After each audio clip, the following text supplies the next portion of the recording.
The Mark of Athena is the third book in the Heroes of Olympus series by Rick Riordan.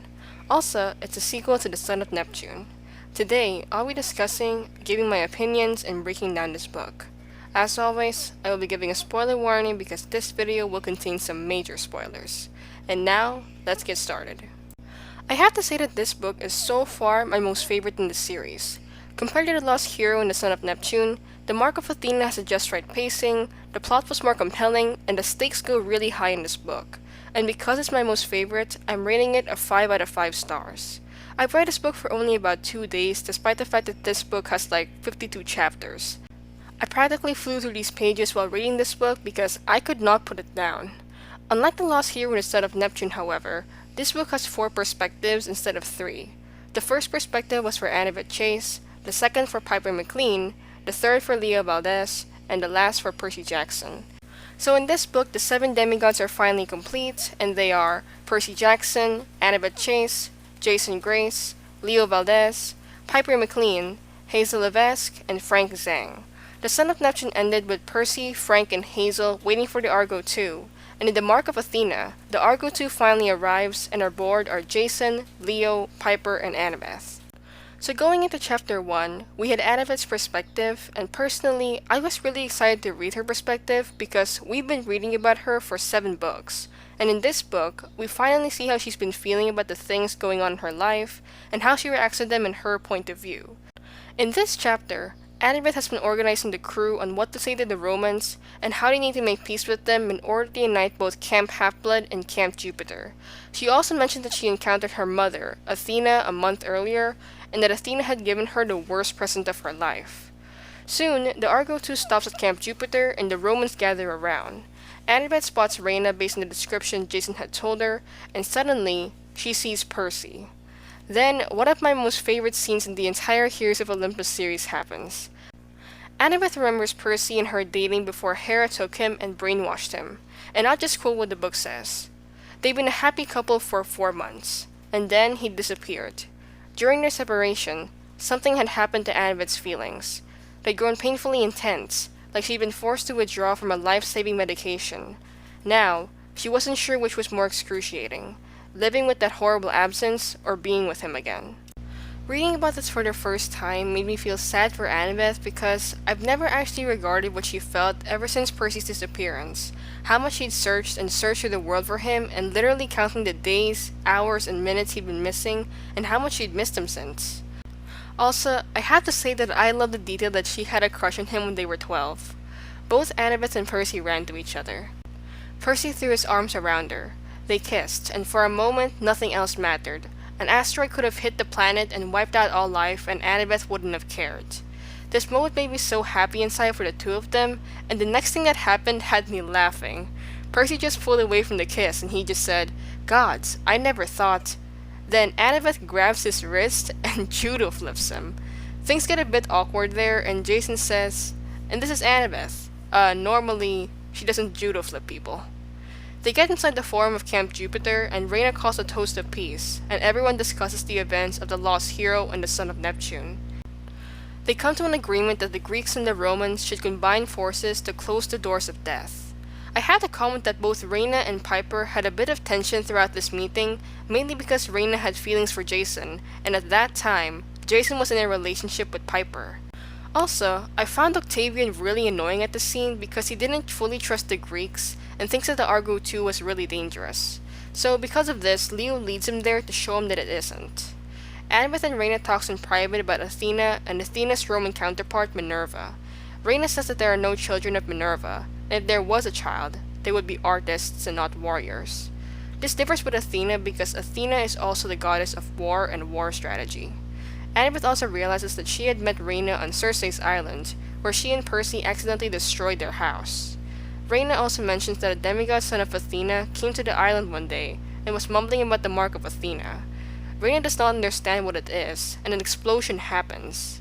It turns out that the Argo 2 was attacking Camp Jupiter, and the Romans were throwing stuff at the Greeks.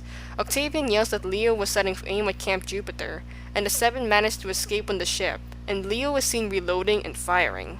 To be honest, I felt quite angry at Leo because this just breaks the alliance the Romans and the Greeks were trying to form. Leo was questioned by Percy and Annabeth, and Leo tells him that he does not know why he did it. It later turns out that Leo was possessed by an Eidolon, who was a creature sent by Gaia.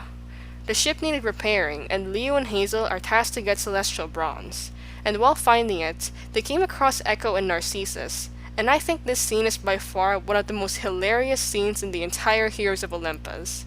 Leo and Hazel needed to distract Narcissus because Narcissus was using the celestial bronze as a mirror, and Leo was saying all sorts of insults to Narcissus. He said, "You know why his bow is full of cobwebs? He uses it to hunt for dates, but he can't find one.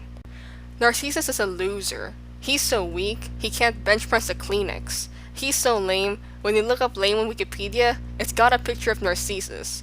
Only the picture's so ugly, no one even checks it out." As a child of Pluto, Hazel managed to get the celestial bronze with their power of summoning metals, and the two of them escape. Meanwhile, Piper sees weird images on her dagger, Catoptris, and the seven demigods decide to go for Bacchus for advice. Percy, Piper, and Jason arrive to the place, and Percy acts a bit rude to Bacchus because in Percy Jackson and the Olympians, Dionysus, Bacchus's Greek form, was rude and mean to Percy. Bacchus tells them to seek advice from Phorcys and leaves them. Then Gaia makes her move, and both Jason and Percy were possessed by the Eidolons. Percy got on his horse Blackjack, and Jason got on his horse Tempest. I was at the edge of my seat as the two of them raised their swords and fought fiercely at each other, both of them having great power thanks to their parentage, and great fighting skills thanks to the training both of them had, which they got from Camp Half-Blood and Camp Jupiter. Piper used her charm speak at them, but Percy still managed to knock Jason down from his horse. Jason shot lightning from the sky at Percy, and Percy was pushed to the ground. He managed to get back up again, and kicked Jason unconscious. He was about to strike the final blow when Blackjack swooped in and hit Percy, which made Percy faint. Piper brings both of them to the Argo too, and the seven agreed to go to Phorcys. Piper uses her charm speak once more, and made the Eidolons present in the ship to swear on the river Styx and to never possess any of them. Percy and Frank met Phorcys the next day, and the two of them managed to smooth-talk him into telling about Gaia's plans. They learned that Nico the Angelo was captured by giants and trapped in a jar, and that there was a map in Charleston that will lead him to the Athena Parthenos. Frank and Percy are then trapped by Phorcys inside an aquarium, but Coach Hedge was able to help them escape. That night, Annabeth remembers the horrible conversation she had with her mother. Athena had ordered Annabeth to follow the Mark of Athena, and gave her a subway token that changes into a coin with an owl symbol on it. It turns out that the Mark of Athena was the coin, and that Athena gives this to some of her children to go on a quest to retrieve the Athena Parthenos, which is an ancient statue of Athena which was stolen by the Romans. The seven go through a bunch of challenges until Annabeth has the map to the Athena Parthenos, and the Romans found the seven demigods. Percy and Jason created this massive storm, and the Romans were pushed back and the seven set sail once more. One night, they are attacked by Chrysaor and had most of the seven captive. And personally, I love this scene mainly because of the running trick that Percy made to save his friends. He convinced Chrysaor that their captain was Dionysus, the person who would turn Chrysaor's men into dolphins, so that Chrysaor would back away from them. Chrysaor denies it and saying that there was nobody else in the ship, but Percy went over to Frank and told him, "Oh no! Frank is turning into a crazy dolphin." Frank does not understand what Percy was trying to do, and Percy says, "I said, Frank is turning into a crazy dolphin." Because of Frank's family gift, he was able to shapeshift into a dolphin after making a big scene of him gagging, so that Chrysaor's crew would think that Dionysus was cursing Frank. Chrysaor's men literally jumped overboard, and Chrysaor was pushed into the water by Frank.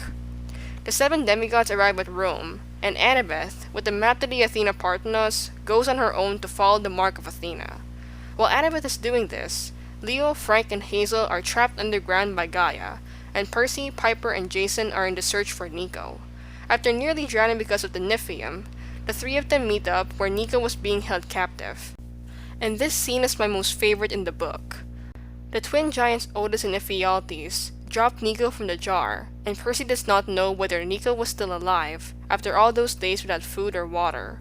However, Nico wakes up and Percy distracts the giants for Nico to crawl away. Jason fights Otis, Percy attacks Ephialtes, and Piper defends Nico from released monsters and animals. This scene, in my opinion, is incredible because we see the three of them defend and fight for each other. Midway into the battle, however, Bacchus comes in, and instead of helping them, he transports all of them into a coliseum, and he said that he'd help Percy, Jason, and Piper if they entertain him. I felt so annoyed at this, even if I knew Bacchus usually acted this way when it comes to demigods, because he just hates demigods. But in order to kill a giant, they need the teamwork of a god and a demigod, so Percy and Jason needed his help. I'm saying Percy and Jason only because Piper was knocked out of the earlier battle. I was so excited at this scene because Jason and Percy work together and fight off the giants, and to add up to all the teamwork, the Argo 2 just comes in and throws Greek fire at the giants. This seemed to be entertaining enough because Bacchus just comes in and finishes the giants once and for all. Meanwhile, Annabeth finally found the Athena Parthenos, and right there is Athena's biggest rival, Arachne. Arachne taunts Annabeth and shows her the weaving she made of Percy and Annabeth's underwater kiss from the last Olympian. Annabeth is stunned and terrified of Arachne because Arachne is the biggest fear of all of Athena's children. But despite this, Annabeth uses her brilliant mind and decides to use Arachne's hubris against her.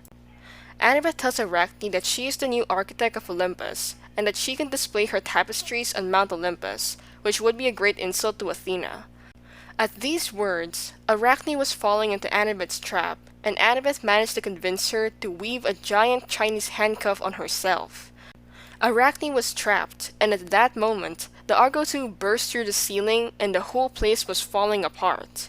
The 7 demigods work together by taking the Athena Parthenos to the ship, and Arachne falls through the floor. Percy comes to Annabeth to save her, and at that moment, I was so happy because they were able to save both Nico and the Athena Parthenos, and that their quest was so successful. But the next thing that happened was something I could not or ever believe. And I think this event is the most known thing that ever happened in this book. The place where the Athena Parthenos was so deep into the ground that Arachne even said that it would lead them straight to Tartarus if they fell through it. A thread attaches itself to Annabeth's leg, and it pulls her down. Percy grabs her arm, and Annabeth tells him to let go. Percy refuses and holds on to a small ledge. He looked up and made Nico promise to lead the rest of the crew to the doors of death. And with that, Percy let go of his tiny ledge, and together, holding hands, he and Annabeth fell into endless darkness. If you look at this scene in another way, Percy making Nico promise is like Nico making Percy promise to keep Bianca safe all those years ago. Also, Nico stayed with the 7 for the rest of the series because of his promise to Percy. Another thing to add was that Percy and Annabeth fell in Tartarus because of their fatal flaws. Percy's fatal flaw is personal loyalty, meaning that he would watch the whole world burn just to save his family and friends. And because of this, he made the decision to fall into the pit with Annabeth. Annabeth's fatal flaw was hubris, meaning deadly pride, and Annabeth was so proud of herself after tricking Arachne that she didn't consider what might happen next. This scene made me tear up so much, and just looking at the line, "As long as we're together," and "You're not getting away from me, never again," means so much to me and a lot of fans out there. The book ends with the Argo 2 setting sail to the doors of death, like what Percy tells them to do, and everyone is stunned and ashamed of themselves, thinking that they should have done something to prevent Percy and Annabeth falling into Tartarus. And now, I'll be answering the question. What did I feel about this ending? Well, let me tell you. Ending this book this way was something I never expected. I never even thought this would ever happen after all the things we've heard about Tartarus, and how it was the worst place in the entire world. I definitely cried after reading this book, and I was as stunned as the rest of the 7 Half-Bloods. So how about you? What did you feel about this ending? Let me know in the comments down below.